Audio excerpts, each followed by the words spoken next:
Hello दोस्तों, welcome to TYC expeditions. और आज हम जाने वाले इंदौर से नागपुर वंदे भारत एक्सप्रेस में। सुबह सुबह ऑटो पकड़ के हम पहुंच गए इंदौर जंक्शन रेलवे स्टेशन, जहां खड़ी थी हमारी ट्रेन वंदे भारत एक्सप्रेस हमारा इंतज़ार करते हुए। अच्छी लग रही थी बहुत। फिर पापा के साथ एक फ़ोटो लेकर हमने ली एक सेल्फी और फिर हम चले गए सीधा ट्रेन के अंदर। ट्रेन बड़ी साफ़ सुथरी थी, सीट्स बड़ी नीट एंड क्लीन थी, वेल अरेंज थी। और हम आ गए हमारी सीट पर, जो थी विंडो सीट एंड एक साइड सीट।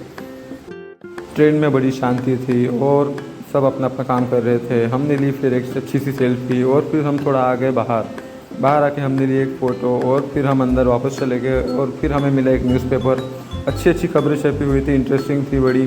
और ऊपर से फिर पापा बोले कि ऊपर ग्लास का फ़ोटो लो, बहुत अच्छा आ रहा है। फिर हमारी ट्रेन चल दी और इंदौर शहर को बाय करते हुए हम चल दिए हमारे नागपुर की ओर। और रास्ते में बड़े प्यारे नज़ारे थे, मतलब यहाँ के खेत, यहाँ का सुबह का फॉग बड़ा ही प्यारा लग रहा था। मतलब मन ही खुश हो गया यार सच में। और फिर सफ़र में आगे बढ़ते हुए हमें मिली सबसे पहले हमारी चाय और उसके साथ में पानी, गर्म पानी मिल गया।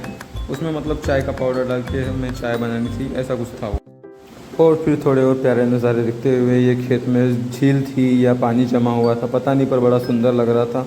एंड ट्रेन की स्पीड इस टाइम थोड़ी स्लो थी बिकॉज ये सिंगल लेन रूट था तो। और फिर हम पहुंच गए उज्जैन जंक्शन, जहां महाकाल का निवास है।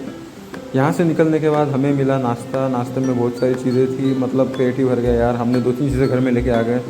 फिर हम चले गए वॉशरूम की तरफ। 1-2 फ़ोटोज़ खिंचवाने के बाद हमने किया वहाँ का इंस्पेक्शन, अच्छे से वहाँ की टेक्नोलॉजीज़ देखी। मतलब एक मज़ाक ही बोल सकते हैं इसमें। और सब देखने के बाद हम चले गए वापस अपनी सीट की ओर, जहाँ रफ्तार का मज़ा लेते हुए और सामने आ रहे थे बहुत अच्छे पहाड़। मतलब पहाड़ों का भी एक अलग ही मज़ा होता है यार सच में। और इतनी बड़ी खिड़की से पहाड़ देखने का मज़ा तो मतलब क्या ही कहने हैं। ये पूरा ग्रीन बढ़िया था यार सच में, मतलब एक्सपीरियंस बहुत अच्छा था। और फिर हम पहुंच गए नर्मदापुरम, जहां हमें मिली नर्मदा माता के दर्शन। बहुत पानी था इस बार, मतलब बहाव ही चल रहा था। और फिलहाल मगरमच्छ तैर रहे हैं तो कोई नहा भी नहीं रहा है उसके अंदर। और फिर हम पहुँच गए इटारसी जंक्शन, जहाँ हमारी प्यारी बुआ ने ट्रेन में ही पापा को राखी बांधी और मुझे भी राखी बांधी और मिठाई के डब्बे दिए। सफ़र में हमारे साथ ही एक प्यारी सी बच्ची भी थी, जिसके साथ मैं और पापा बड़ा एंजॉय कर रहे थे। मतलब बहुत खेले हम साथ में जैसे। और फिर हम देखते देखते पहुंच गए थे पहाड़ों की ओर फिर से, जो थे इटारसी के आगे एंड बैतूल के पहले।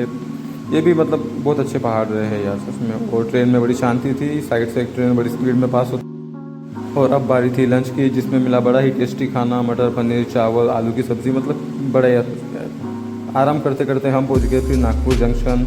उतरने की इच्छा तो नहीं हो रही थी बट यार उतरना पड़ा। फिर हमने हमारा सामान निकाला बाहर और इच्छा हो रही थी कि वापस से जाके बैठ जाए, बट नहीं यार हमारा सफ़र यहीं तक था। तो हमने इंडियन रेलवेज़ को थैंक्स करते हुए हम चले गए बाहर।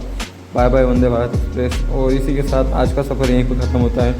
आशा करते हैं आपको वीडियो पसंद आया होगा, और अगर पसंद आया हो तो एक लाइक, एक कमेंट, एक शेयर, बस इतनी सी ही डिमांड है यार, बाकी कुछ नहीं। Thank you.